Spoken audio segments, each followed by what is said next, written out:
Dia udah mantan calon wakil bupati. Mantan calon wakil bupati Kabupaten Tegal. Yang juara 2. Kalah itu menyakitkan. Wih, gue tetap akan dapat PKH loh kalau misal presidennya ini. Akhirnya ketika bansos ini diperuntukkan pada untuk bisa menjaga eksistensi politik elektoral mereka, maka tujuan dari bantuan sosial sebagai alat penyembuh dari kemiskinan ini nggak bisa tercapai. Sekarang kan orang baru kerasa ketika mereka beli gas susah, gitu. Emang makan siangnya gratis, tapi kita nggak bisa nyediain makan malam karena kehilangan pekerjaan, gitu kan.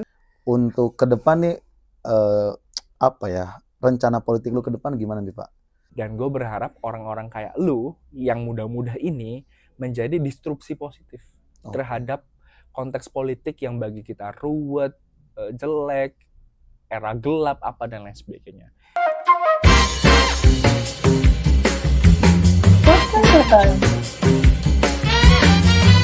Audio Jungle.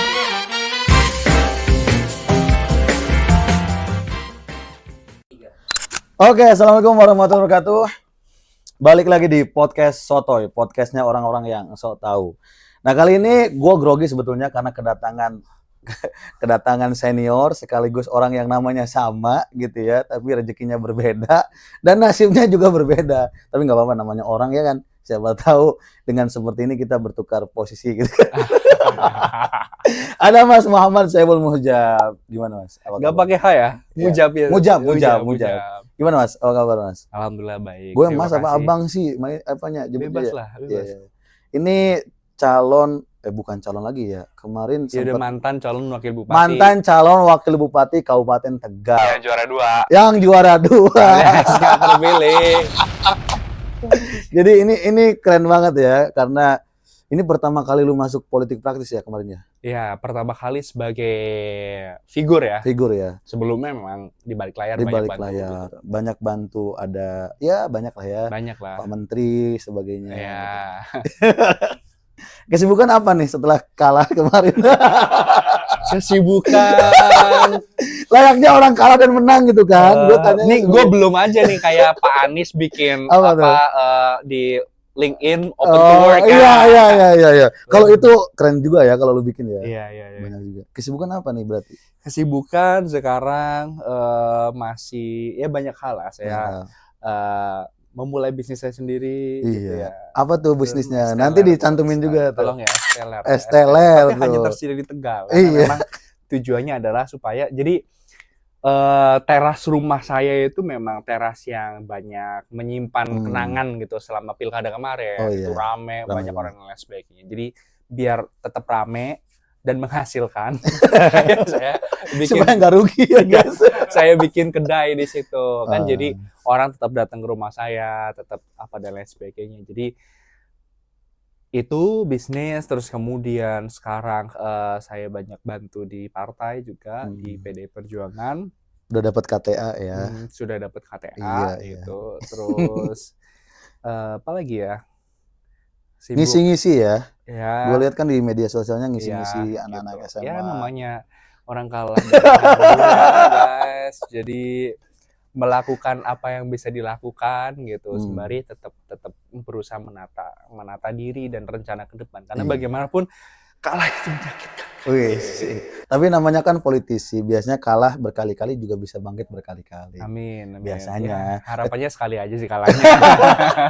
Ya. Gimana tahu kan nanti capaian lebih besar lagi. Amin. Nah, gue pengen bahas tentang ini, Bang gitu ya. Biar enak aja Bang aja gitu ya. Tapi emang ini kayak kita Syihab and Syihab ya. Iya. Mujab and Mujab ini. Emang boleh lah kita ya bikin kayak gitu ya. Enggak, gue mau tanya tentang anak muda yang masuk ke dunia politik. Termasuk gue ngerasa kan banyak pengamat, banyak praktisi, termasuk gue di politik profesional ngerasa pilkada, pileg, pemilu kemarin lah gitu terlalu liar gitu ya. Dalam arti kos politiknya, kemudian ekosistemnya tuh jadi ngerasa masyarakat kita jadi rusak banget gitu. Nah ini gue pengen tahu lah perspektif lu sebagai pelaku hari ini. Dulu juga aktivis, ada di belakang layar, sekarang ada di depan layar gitu. Gimana sih melihat kondisi itu? Menurut gue kondisi yang dihadapi masyarakat di 2024 sampai bahkan kemarin pilkada itu tidak lepas dari bagaimana konteks sosial dan ekonomi pasca pandemi sih. Karena Oke. pandemi itu kan bagaimanapun merubah banyak hal gitu, termasuk ekonomi masyarakat. Sehingga kondisi di mana masyarakat itu masih lapar, masih merasa pendapatannya kurang, hidupnya tidak lebih baik dan lain sebagainya, itu banyak terjadi gitu. Kemudian yang kedua, secara politik ini masyarakat mungkin melihat bahwa pilkada ini atau pemilu ya dalam secara umum adalah hajatan, pesta rakyat. Namanya pesta gitu Pesta ya. rakyat gitu. Semuanya berpesta. Semuanya berpesta gitu. Kalau gue bilang gini ya, mereka mungkin ngerasa gue selama 5 tahun ditipu politisi gitu. Ini saatnya gue menipu politisi kan. Iya.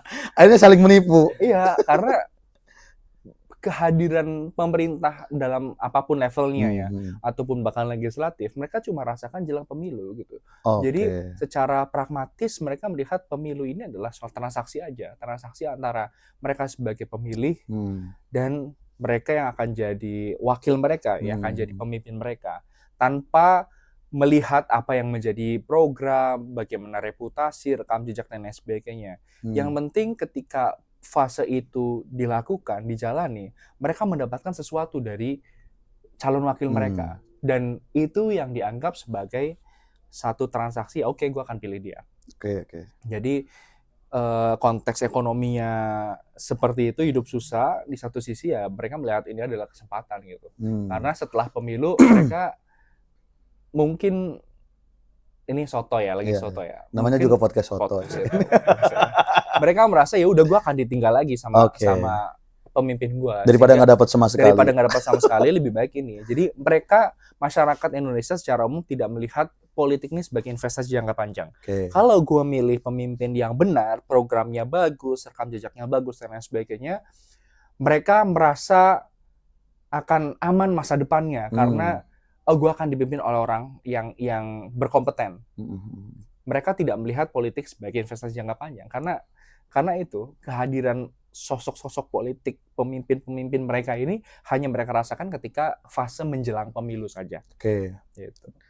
Terlalu pragmatis akhirnya ya. Akhirnya pragmatis gitu. Ini perspektif dari teman-teman yang kalah gitu kan. Tapi jujur ketika gue ngerasa, dan gue kan warga Jawa Tengah juga ya Pak. Ketika gue ngelihat 35 kota kabupaten termasuk Pilgub kemarin, mungkin Kabupaten Tegal itu adalah salah satu kabupaten yang secara percakapan di media sosial, entah itu di X, di TikTok, terutama gue lihat di TikTok ya, itu kan masif banget kan, masif banget tuh, bahkan lu juga di konten lu sendiri, itu kan menunjukkan gimana dukungan masyarakat itu betul-betul tanpa transaksional kan. Betul. Maksudnya masyarakat ada yang bawa pisang, ada yang bawa singkong, beras ya. Pure kan, organik kan itu. Waktu itu setelah pilkada tuh gue nggak perlu belanja bulannya. Lumayan lah ya. Tapi itu kan berarti menunjukkan bahwa ternyata masyarakat kita mungkin ada banyak yang pragmatis, tapi ada sebagian kecil yang juga masih waras lah ya. Iya. Itu tradisi yang banyak ditemukan kalau lu mau nyalon kades. Nah, betul. Tapi ini pada level bupati tuh jarang banget, Pak. Terjadi. Jarang banget. Karena jauh kan secara kedekatan. Iya, gitu. Dan waktu itu yang alhamdulillah banyak bantu tuh justru banyak yang dari luar desa. Artinya kan menunjukkan kepedulian masyarakat terhadap calon pemimpinnya. Jadi saya bahkan sering bilang ini ya pada saat kampanye, ini biasanya calon bagi beras, ini sekarang calon dapat beras. Ini menunjukkan kan ada kesadaran sebetulnya. Ada kesadaran sebenarnya. Dan itu kan semua yang kita coba bangun. Iya. Dan gue ngerasa orang-orang kayak lu kan layak untuk kemudian berbicara tentang politik dan masuk pada tataran konstelasi kan. Dan gue ngerasa, gue nggak tahu nih, 32% kalau gue baca hasil pilkada lu itu 32%, at least mungkin 250 ribuan gitu ya. 256. Iya. Itu kira-kira sesuai prediksi lu nggak sih Bang? Jadi ya kalau prediksi atau menang, ya? Dan harapan kita menang, pasti menang gitu ya. Karena trennya juga baik. Gitu ya. Tapi kita nggak tahu cross-nya di mana. Apakah di hari pemilihan bisa cross menandingi yang ini atau enggak gitu. Jadi angka segitu sebenarnya secara hitung-hitungan gitu ya. Kami hanya diusung oleh PD Perjuangan. Terus kemudian PD Perjuangan di situ suaranya sekitar 16%. 16%. 16%. Dan berapa kursi, Pak? di sana DPRD 10, kabupaten? 10. Jadi 10 ya? memang sudah 20% tanpa Tanpa koalisi pun. UU Pilkada kemarin tuh yang MK itu tetap bisa mencalonkan gitu. Dan dari reputasinya gitu. Memang PDI di Kabupaten Tegal 3 pemilu terakhir termasuk kami itu kalah gitu. Tapi di 2 pemilu sebelum kami itu nggak pernah nembus di angka 20% lebih gitu. Jadi berarti ini tren positif lah ya? Tren positif. Sekaligus alarm sebenarnya buat PDI Perjuangan. Karena kami mencapai 32 sekian persen itu justru setelah dipetakan itu banyak dari basis-basis non PDI Perjuangan. Oh ya? Ya, di basis PDI justru kita banyak remuk karena mungkin strategi lawan juga kan. Dia menghajar basis-basis PDI itu katakanlah serangan-serangan udara, laut gitu ya. Arwah-arwah. gitu ya. Karena kalau di situ kan ada gambar pahlawan. Iya kan, arwah dong. Iya. Iya. Di lembaran gitu. Ngerti kan? Ya tahu kan lo arahnya kemana kan tahu kan. Lembaran itu kan ada foto. Intinya kos politik lah itu. Jadi di situ tuh kenceng banget. Oh, gitu. Kenceng banget. Jadi di basis-basisnya yang PDIP. Artinya kan sebenarnya basis yang dimiliki oleh PDI Perjuangan di sana itu tidak terlalu ideologis, dibina oleh transaksional, ya nggak? Iya. Ketika mereka basisnya basis ideologis, diserang apapun dan lain sebagainya, harusnya bisa tetap fight di situ. Tapi kami remuk justru. Nah, good sign-nya adalah barangkali pilkada kemarin akhirnya membuka basis baru buat PDI Perjuangan. Betul. Di Kabupaten Tegal. Suara 32 sekian kan berarti 2 kali lipat dari suara partai. Meskipun sebenarnya dalam konteks pilkada nggak bisa dilihat hanya partainya saja kan, ada sosok dan lain sebagainya. Kemudian kekuatan relawan itu pun sangat ini ya kenceng gitu. Simbol-simbol politiknya simbol politik kami banyak melakukan canvassing justru melalui simbol-simbol relawan gitu. Karena kami tidak sanggup membayar Indekstat ya, konsultan gitu ya, atau konsultan yang lain. Jadi kami dengan pengalaman profesional yang sudah kami lalui berusaha untuk membentuk ini link canvassing sendiri. Dan Bapak ini kan punya pengalaman ini juga politik. Nah juga. Itu dia, makanya saya sebagai calon juga bertindak sebagai konsultan gitu. Mengkonsultasi diri sendiri gitu ya. Diri sendiri. Jatuhnya ini ya muhasabah jatuhnya. Muhasabah gitu. Tapi apa yang menarik gitu ya, selain dari ternyata level tadi yang kita katakan ini kayaknya seringkali terjadi hanya di level pilkades gitu ya. Ada masyarakat berbondong-bondong dukung orang yang akan diusung dan dia nyerahin beras apa gitu ya. Selain itu apa hal yang menarik yang menurut lu kayaknya gue optimis nih dengan kondisi politik yang ke depan tuh harusnya ada gitu loh. Masyarakat merasa ada koneksi gitu. Mereka merasa setidaknya orang-orang yang datang ke rumah bahkan biasanya kan kalau kalah udah gitu. Ini sampai H+7, H+8 orang tuh masih datang ke rumah saya. Niatnya mereka menengok saya kira-kira gue sakit nggak gitu ya, pingsan nggak apa dan lain sebagainya gitu. Justru sebaliknya akhirnya gue yang menenangkan mereka. Banyak yang nangis. Kalau bahasa Jawanya tuh ngeneng-ngeneng kelang. Banyak yang nangis tuh pendukung. Banget, terutama gerbong ibu-ibu gitu. Aduh emang ya. Gitu. Jadi dari situ sih saya optimismenya lahir karena gue merasa ada koneksi yang akhirnya terbangun antara kami dengan konstituen masyarakat, dan masyarakat merasa dengan latar belakang yang kami punya, kemudian dengan gagasan yang kami sampaikan, kami tuh naik daun setelah debat pertama. Sebelumnya tuh ya susah untuk cari, ya siapa sih, saya elektabilitas 0 bos. Walaupun gue asli Tegal ya. Iya, tapi kan jarang di Tegal juga kan Pak. Sampai SMA doang gitu. Dan ibaratnya kalau ada kontribusi ada gitu. Tapi kan micro targeting aja gitu. Dan nggak semasif itu. Investasi sosialnya belum nggak ada 0%. Berarti lu merasa debat pertama itu titik baliknya? Titik baliknya. Nah, setelah debat pertama itu banyak yang justru tuh ngundang kami untuk datang ke desanya. Oh, kebalik ya? Iya. Biasanya gitu. Orang yang nyari tempat gitu. Dan alhamdulillah kami kemarin juga sudah sampaikan ada laporan dana kampanye ya. Iya, gue lihat 3,8 miliar aja gitu secara dana kampanye. Walaupun itu juga susah payah ya untuk dapat segitu.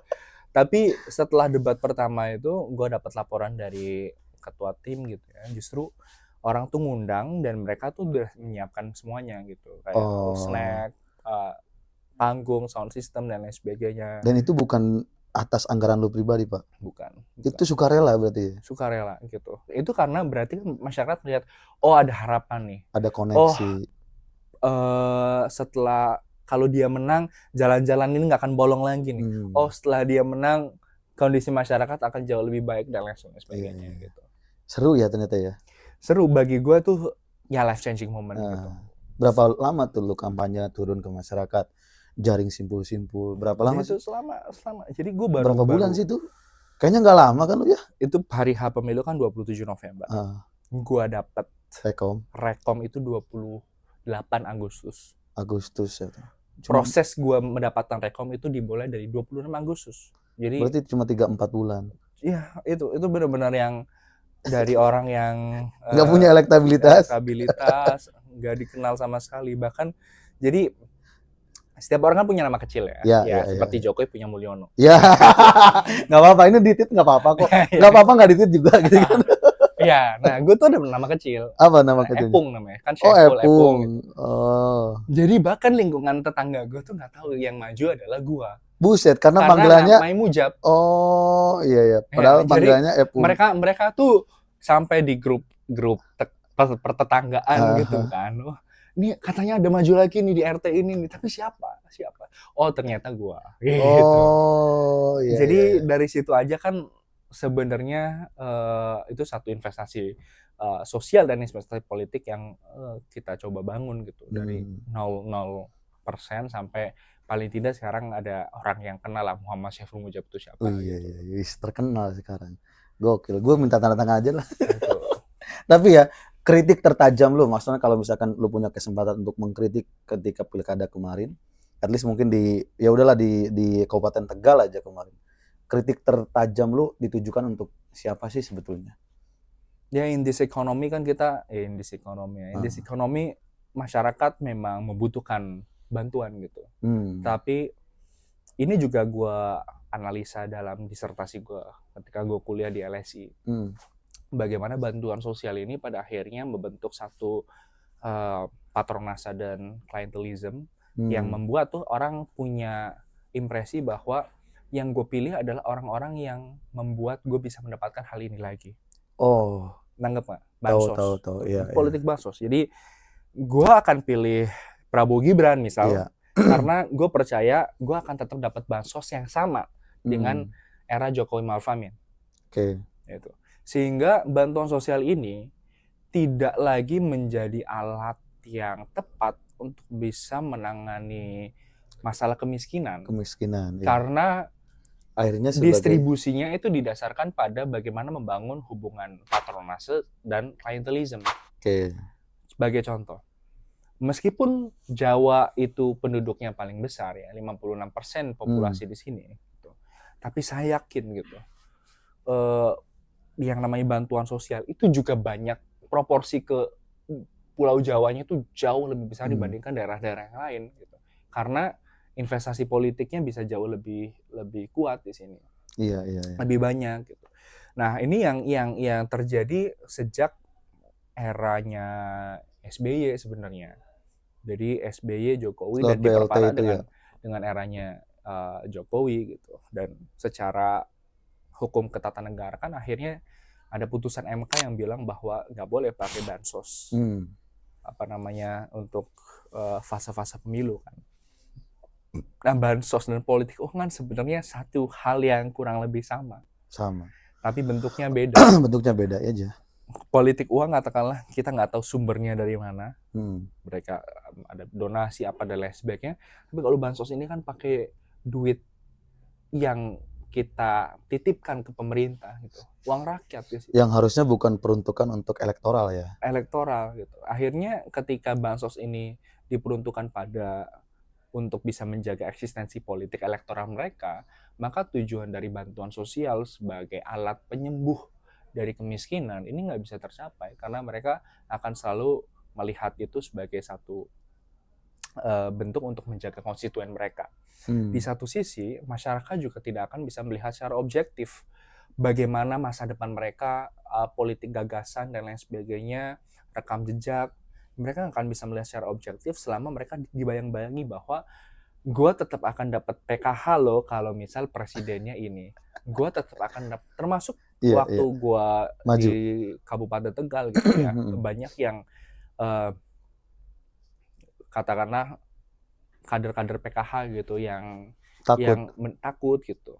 Mereka bahkan sempat kami ngumpulin kader PKH, mereka minta ketemu sama gua, tapi benar-benar tertutup. Mereka nggak pengen ada cepu apa dan lain sebagainya. Karena Karena mereka takut. punya ketakutan bahwa Iya, posisi mereka sebagai kader PKH itu akan akan kena. kena. Itu kan artinya ya itulah fakta dari politik kita yang Iya, iya, iya. yang hubungan patronase dan klientelisme ini membuat banyak kebijakan nggak tepat sasaran gitu. Berarti disertasi lu terbukti ya. Disertasi gue terbukti itu. Ternyata lu sebagai pelaku disertasi dan pelaku di lapangan ternyata sama nih gitu ya. Sama betul. Tapi menariknya kan kalau kita flashback kemarin ketika lu maju dan sebagainya kan mungkin banyak juga kan, gue juga mantau kan, kita juga follow IG dan TikTok lu gitu ya. Gue ngerasa ada semangat atau optimisme ketika ada sosok anak muda yang kita tahu sendiri rekam jejaknya gitu ya, dan kemudian masuk ke politik gitu. Cuma sayangnya kan balik lagi, mungkin tadi kalau kritik tertajamnya nggak mau menyalahkan siapapun, ya mungkin karena memang realitas politiknya seperti ini ya. Dan kayaknya PR kita masih cukup berat ya untuk bicara politik ideal tuh gitu ya. Ya. Sekarang tuh kalau di Twitter ya, kalau lu main X gitu ya, orang tuh pada menyalahkan voters 02. Iya. Iya. Gara-gara lu nih. Men, lu nggak bisa nyalahin mereka. Iya. Ada salah satu nasihat yang bikin gue terenyuh banget sebenarnya ketika gue kalah pilkada. Oh iya. Masuk nih nasihat ini. Masuk nih. Cuma satu kalimat doang. Apa tuh? Jangan marah sama masyarakat. Iya. Jangan marah sama masyarakat. Karena kalau kita yakin bahwa kemiskinan itu struktural, kemiskinan itu kompleks, ya kita akan bisa memaknai kata itu, jangan marah pada masyarakat. Ketika sekarang kondisi jagat sosial media pada menyalahkan voters 02, meskipun disclaimer, gua tentu bukan voters 02. Gitu. Jelas gitu ya. Tapi kemarahan terhadap masyarakat itu satu hal yang sangat tidak perlu lu lakukan. Karena mereka berpikir demikian, mereka berpikir bahwa pemerintahan 02 ini akan melanjutkan apa yang ini, karena kita terbangun opininya seperti itu gitu. Dengan tadi bantuan sosial, dengan selain endorse secara resmi atau endorse secara terselubung yang dilakukan oleh pemerintahan sebelumnya, tapi bagaimana kita melihat kampanye mereka, penggunaan infrastruktur negara, penggunaan infrastruktur bansos, ini membuat masyarakat yang nggak tahu apa-apa jadi punya harapan bahwa hidup gue akan jauh lebih baik karena gue akan tetap menerima bansos, gue tetap akan menerima program-program yang menurut mereka bermanfaat bagi mereka, tanpa mereka berpikir apa sih konsekuensinya kalau misal rekam jejaknya kayak gini, konsekuensinya kalau apalagi dalam konteks pilpres kemarin gitu, kita bicara soal etik dan tidak etis gitu, itu kan orang tuh nggak akan mikir situ. Yang mikir sampai situ mungkin yang secara pendidikan menengah ke atas atau apa gitu. Betul. Sekarang kan orang baru kerasa ketika mereka beli gas susah gitu kan. Terus ada komentar yang bikin terharu tuh, memang makan siangnya gratis tapi kita nggak bisa nyediain makan malam karena kehilangan pekerjaan. Gitu kan, hal-hal kayak gitu adalah hal-hal yang akhirnya menjadi dampak dari bagaimana kita memilih seorang pemimpin gitu. Sehingga gue sih pengen masyarakat tetap inget gitu, at least punya dendam gitu. Jadi jangan sampai terulang kembali. Mereka ingat bahwa kondisi setelah Pilpres 2024 ya begini gitu. Tidak sepenuhnya berlanjut. Misal kayak sekarang lagi heboh ya. Ini kita syuting di tanggal 13 Februari ya. Hari ini tuh X lagi Ramai. heboh soal yang pemotongan KIP. Ya, Ya, beasiswa KIP buat beasiswa kuliah. KIP. Itu kan sesuatu yang nggak akan kita bayangkan, karena sebelum beasiswa KIP adalah beasiswa yang berasal dari pemerintahan sebelumnya. Jadi kita berekspektasi akan sangat mudah untuk akan selalu ada gitu. Bahkan saya ini produk bidik misi. Saya juga, Pak. Produk bidik misi itu programnya SBY. SBY. Bahkan pemerintahan yang berbeda dengan SBY, Pak Dihapuskan Jokowi namanya ganti, tapi kan tetap sama. sama substansinya. Nah sekarang karena ada efisiensi dan lain sebagainya, hilang Dipangkas gitu. ya. Kemungkinan besar hilang, meskipun yang tersebar di X kan sebenarnya itu masih pembahasan antara DPR dan ini kan. Tapi ingat gak sih pas kayaknya lu proses maju deh, gue juga sempat ngechat ke lu tentang ini kan BPI. Oh iya. Itu kan juga kena dampak kan, Iya. karena ternyata itu nggak transparan, pengurangannya sangat drastis kuota penerima BPI itu. Iya. Itu kan turunan dari LPDP kalau nggak salah. Iya. Dan disinyalir uangnya untuk makan siang bergizi gitu atau makan bergizi gratis kan. Gue sih nggak masalah ya, maksudnya mau program apapun itu yang lu janjikan nggak masalah. Cuma kan kalau akhirnya mengurangi sektor yang sangat fundamental seperti pendidikan, itu jadi kayak gimana gitu kita ini ya bernegara. Ya bagi gue pribadi seorang mujab bisa sampai pada titik ini ya salah satunya pendidikan gitu. Jadi kalau waktu itu nggak ada bidik misi, ya gue ya penuh dengan penuh rasa hormat, mungkin gue nggak tahu gue akan jadi apa seperti gitu apa ya. Tapi yang jelas gue ngerasa pendidikan itu jadi enabler gue untuk bisa mengangkat keluarga gue dari kemiskinan struktural. Jadi balik lagi ke yang tadi kita omongin, kita kan dulu punya bayangan, imajinasi bahwa pasti lanjut lah. Kan sama pemerintah. Keberlanjutan. Makanya kan di banyak survei gitu ya, termasuk waktu itu saya kan tergabung di tim pemenangan Pak Ganjar gitu ya. Kita ada bahkan pakai konsultan dari US punya gitu. Karena waktu itu kita pengen objektif, independen gitu.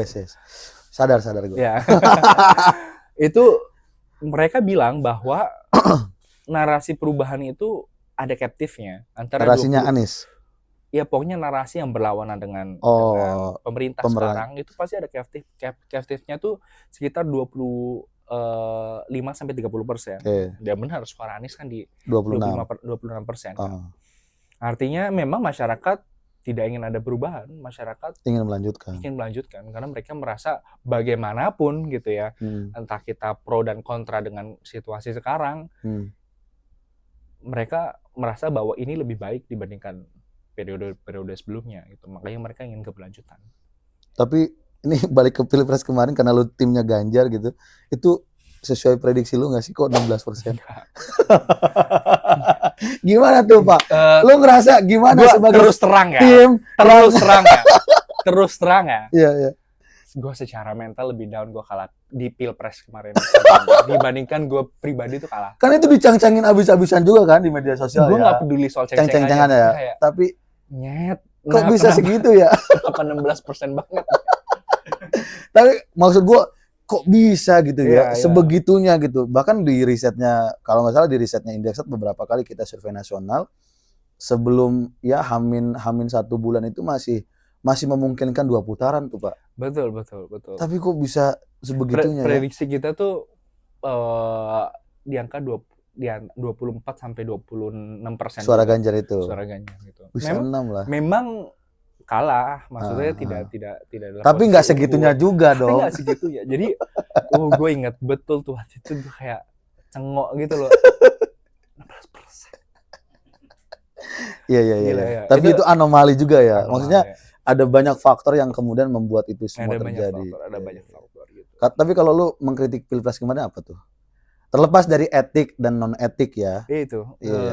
Gue percaya bahwa bagaimanapun bantuan sosial itu adalah satu instrumen untuk menjadi penyembuh dalam penyakit kemiskinan yang kita punya gitu. Tapi akhirnya tidak lebih dari alat politik aja untuk merawat elektoral gitu. Sehingga tujuan mulia dari bantuan sosial ini akhirnya tidak sesuai dengan apa yang diinginkan untuk menjadi penyembuh dari masalah sosial gitu. Kita ingat betul pada saat jelang-jelang Pilpres kan bahkan digelontorkannya luar biasa. Iya, bahkan yang seharusnya 3 bulan berikutnya itu ditarik ke belakang, digelontorkan kan? Iya. Dirapel ibaratnya. Ini gua nggak tahu datanya, tapi sepertinya bahkan jumlah itu jauh lebih banyak dibandingkan pada saat pandemi berlangsung. Oh iya, betul. Iya, Iya kan? betul. Dengan alasan pemulihan. Padahal Pemulihan. masyarakat pada saat itu ya Udah mulai ini. relatif sudah mulai pulih dan relatif bangkit. Ya, Gitu. ya, gue juga nggak tahu ya masyarakat kita juga, gue nggak mau menyalahin masyarakat karena di desa gue sendiri yang menang kan emang 02 ya. Tapi Ya. ketika gue konfirmasi ya ke emak sama ke bapak gue ya memang karena ini orang-orang ini nih takut gitu. Hilang gitu. Takut hilang bansosnya. Iya, Oh ya iya, udah berarti iya. memang Dan masyarakatnya. bagi masyarakat yang harian itu pendapatannya itu kan besar juga. Itu berapa sih? 100 Banyak Pak itu. 300.000 Dapatnya kan ada beras, ada telur, ada yang iya. cash gitu. Iya. Oke, terlepas dari itu semua sekarang nih Pak, karena lu kan udah masuk ke politik praktis, kemudian sekarang udah mulai investasi sosial juga di Tegal gitu ya, dengan buka bisnis dan sebagainya Ya, juga gitu. Esteller kedai Mas Esteller Mujab. kedai Mas Mujab. Jadi tutup cupnya itu coblos di sini. Itu daerah mana? Itu di rumah langsung Di rumah ya? gua, Di rumah ya. Iya. Nanti kalau lu pada mau mampir lah gitu kan. Ya, kalau mau ke Tegal. Ya. Nah, ini placement ya? enggak. Kita enggak ada itu kok. Oh, iya. Slow gitu ya. Nah, ketika lu sekarang udah masuk, tahu realita politik, untuk ke depan nih apa ya? Rencana politik lu ke depan gimana nih, Pak? Lu akan masuk ke struktural sebagai apa? Kemudian apakah akan tetap mungkin di eskalasi di konstelasi politik ke depan juga akan ikut gitu ya, entah itu di pileg atau di pilkadanya atau seperti apa, Pak? Gue masih belum tahu secara clear seperti apa, tapi sejauh ini gini, gue sebagai petugas partai gitu ya, Siap. sebagai petugas partai itu bukan satu terma yang jelek, karena bagaimanapun petugas partai itu bukan petugas ketua umum. Ketua umum itu Bu Mega petugas partai juga. Mandatori dari partai. Mandatori gitu, petugas ideologi. Itu kami sedang mengupayakan ada proses regenerasi dalam arti banyak anak muda yang berkualitas yang bisa terlibat dalam partai politik, karena bagaimanapun muara dari banyak kebijakan politik kita, kebijakan publik kita adalah melalui partai politik. Secara pribadi ya, tanpa mewakili sikap partai, gue bahkan berharap juga partai tetap mengambil jalan sepi untuk berada sebagai, katakanlah tidak mau disebut sebagai oposisi, tapi di luar pemerintahan untuk memberikan masukan konstruktif, karena bagaimanapun itulah yang dibutuhkan demokrasi. Kita lihat kemarin ya, ada PHK di RRI, terus kemudian ada konten viral, akhirnya tidak ada PHK di RRI. Itu kan artinya ada kabar baik sebenarnya, bahwa pemerintahan saat ini bagaimanapun tetap memperhatikan opini publik seperti apa. Dan banyak kasus juga, PPN, terus apalagi yang dibatalkan dan lain sebagainya. Kemarin gas LPG. Itu sebenarnya kabar baik juga, bahwa bagaimanapun hukuman yang koruptor timah. Ya, Prabowo Subianto, Presiden Prabowo, saya hanya akan nyebut presidennya. Itu. Kayaknya lu di ini ya, disentil gak sih sama Gibran? Di follow. Oh, di follow ya. Dari sekian ratus orang yang di follow sama dia, salah satunya ada Mujab MS. Gitu. Anyway, balik lagi. Kita kan dulu takut bahwa pemerintahan Prabowo ini akan jadi pemerintahan yang otoriter. Iya. Kita nggak tahu nanti ke depannya seperti apa. Tapi sejauh ini, di 100 hari pertama, saya merasa bahwa viral based policy ini tetap berlaku di ini. Artinya kan, oke, memang harus viral dulu baru didengar, tapi setidaknya didengar. Iya kan? Daripada nggak didengar sama sekali. Atau daripada memang dikunci. Gitu. Artinya masih memperhatikan opini publik. Artinya masih memperhatikan opini publik. Meskipun caranya harus viral dulu. Dan kita butuh pihak-pihak lain gitu ya, anak-anak muda, partai politik, salah satunya PDI Perjuangan, untuk tetap istiqomah gitu, untuk menyuarakan hal-hal yang memang dirasakan oleh masyarakat. Dan secara pribadi gue pengen ambil peran di situ gitu ya, termasuk regenerasi anak-anak mudanya, karena bagaimanapun gue adalah showcase bahwa PD Perjuangan melihat kompetensi gitu. Karena Iya, gue bukan betul. anak siapa-siapa, men. Betul. Ya. Gue bahkan dulu pernah nulis tuh Gibran dan ilusi representasi anak muda. Iya. Karena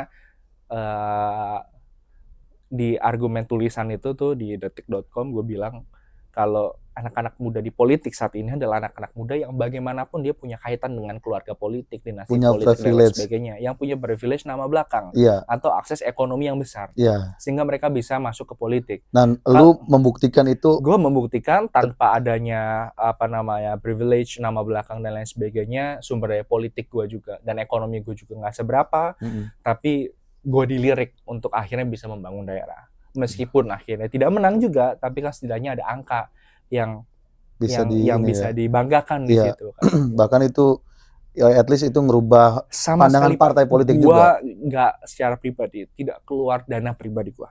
Oh ya? Ya kalau kayak traktir kopi Ngopi-ngopi gitu kan gitu ya. nggak gue hitung ya, tapi nggak ada yang katakanlah gue ngeluarin sekian ratus juta. Itu memang urunan tuh, patungan bareng-bareng. Gotong royong. Gokil sih. Ya berarti rencana ke depan secara clear lu belum bisa ini ya, tapi belum bisa, tapi ya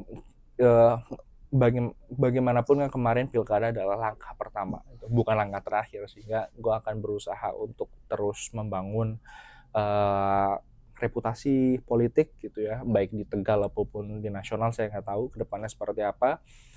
Terus bersama dengan banyak masyarakat gitu untuk bisa menjadi penyeimbang gitu di pemerintahan sekarang, karena bagaimanapun ya butuh disentil, butuh diingatkan, butuh apa dan lain sebagainya. Dan gue berharap gue masih punya keleluasan untuk itu, karena semakin kita masuk, semakin kita terlibat gitu ya. Semakin harus ada banyak yang dijaga ya. Ada banyak yang dijaga, ngerti kan? Ya. Iya. Itu sih sebenarnya yang menurut gue kayak gue bisa nggak ya kalau masuk partai politik gitu. Dengan ingin terus merdeka secara opini, secara apa gitu. Ternyata memang banyak contoh ternyata harus dijaga gitu. Ya mungkin terakhir buat teman-teman yang masuk politik nih, terutama teman-teman anak muda gitu ya. Ini mungkin walaupun pertanyaan template lu sering ngisi dan lu sering mungkin dapat pertanyaan ini, kira-kira apa sih optimisme lu terhadap anak muda yang sekarang misalkan berproses untuk masuk politik praktis atau paling tidak berkontribusi buat daerahnya gitu, supaya mereka itu tetap bisa waras dan ngerasa bahwa politik ini nggak berjarak gitu Pak. Kan sering ada yang bilang politik tidak ramah dengan anak muda gitu, apalagi anak muda yang nggak punya apa-apa gitu kan. Itu loh apa yang ingin lo sampaikan buat teman-teman. Ini anak muda secara general. Iya, jadi secara gue tidak akan mendikotomi yang punya privilege nggak punya privilege gitu. Ada satu anggota DPR yang bagi gue inspiratif buat gue ya. Di mana tuh? Namanya Putri Komarudin. Meskipun dia ada nama belakang, gitu ya. Bagaimanapun dia punya privilege untuk bisa masuk ke gelanggang politik, tetapi dia mempergunakan privilege itu dengan luar biasa. Gitu. Iya. Gue denger podcastnya sih, perjuangannya luar biasa juga sih. Perjuangannya luar biasa. Gitu. Dia bangun dari nol ternyata juga ya. Bangun dari nol. Jaringan politiknya. Iya, meskipun pasti ada sisa-sisa pengaruh bapaknya kan. Tapi kan masuk ke itu kan nggak mudah kan, gitu loh. Ke akar rumput susah juga. Gitu. Dan dia benar-benar berusaha dengan cara terbaiknya dia untuk bisa mewakili aspirasi masyarakat. Gitu. Kita lihat sosial medianya juga sangat aktif gitu ya untuk berinteraksi dengan masyarakat gitu. Bahkan setahu gue waktu itu dia pernah cerita baru lahiran berapa hari terus langsung turun ke dapil karena ada masalah di dapil dan lain sebagainya. Itu kan satu bentuk dedikasi yang kalau kita skeptis, lu kan nggak usah turun-turun kayak gitu. Juga bisa lah. Nanti aja gitu pemilu berikutnya. Kan udah punya nama belakang ini gitu kan. Gitu. Iya, terus, paham. Ada satu senior gue juga, Mbak Sarah Rahayu Saraswati, Gerindra. Beliau juga punya semangat kerja yang luar biasa gitu.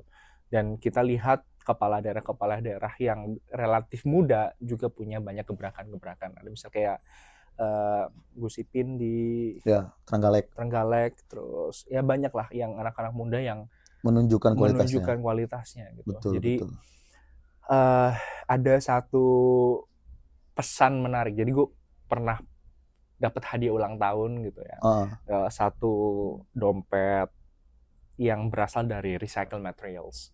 Nah, di situ teman gue bilang bahwa ini gue ngasih lu dompet ini karena gue berharap lu kayak recycle materials. Bukan karena gue barang bekasnya, tapi recycle materials itu dalam industri fashion adalah disruptions. Disrupsi. Dan gue berharap orang-orang kayak lu yang muda-muda ini menjadi disrupsi positif terhadap konteks politik yang bagi kita ruwet, jelek, era gelap, apa dan lain sebagainya. Sehingga ketika gue punya kesempatan, gue akan berusaha untuk menjadi disrupsi itu. Termasuk di pilkada kemarin. Wallahi gue tidak menggunakan uang selembar pun untuk membeli suara masyarakat. Iya. Bukan karena gue duitnya sedikit gitu ya. Tapi gue sendiri tuh nggak mau gitu. Ingin ngejaga idealis itu. Ingin menjaga itu. Jadi gue berharap dan sekaligus gue menitipkan harapan kepada banyak politisi-politisi muda untuk tetap ingat pada apa yang menjadi idealisme lo dan selalu ingat bahwa kehadiran kita sebagai anak muda ini memang menjadi disrupsi.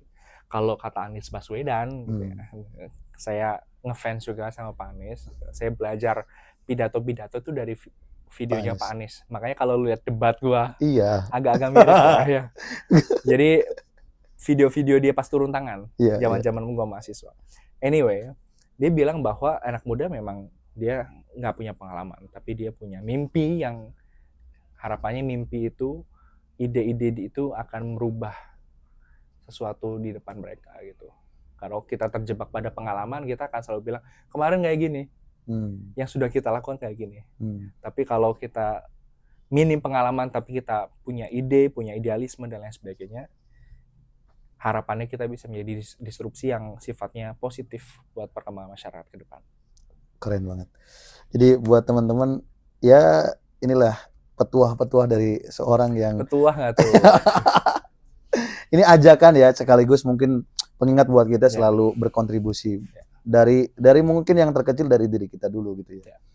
Dan ya gue berterima kasih banyak mungkin karena dengan lu maju kemarin itu juga jadi satu trigger buat gue sendiri untuk mematangkan apa ya value termasuk ketika nanti masuk ke politik praktis. Dan gue rasa anak muda bisa kok gitu ya ternyata. Makasih banyak Pak. Amin. Asal kita jangan satu dapil sih, bingung nanti. jangan. Apalagi kalau satu partai satu dapil pula ya kan. Ini jadi siapa nih? Jadi siapa nomor satu nih? tapi semoga Jateng jauh lebih baik lagi ke depan. Amin. Karena kemiskinan ekstrimnya juga banyak gitu ya. Kemudian nasional juga jauh lebih baik lagi. Kabupaten Tegal terutama karena UMR-nya Tegal UMK-nya Tegal juga masih salah satu yang paling terkecil ya, salah satu yang terkecil.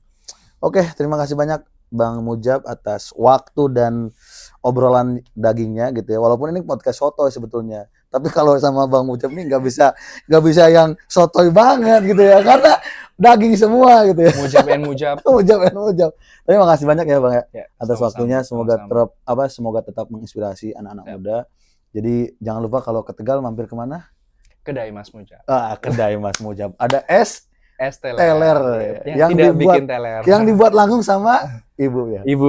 Luar biasa. Terima kasih banyak Bang. Oke, thank you. Assalamualaikum warahmatullahi wabarakatuh. Jangan lupa di like, comment, dan subscribe.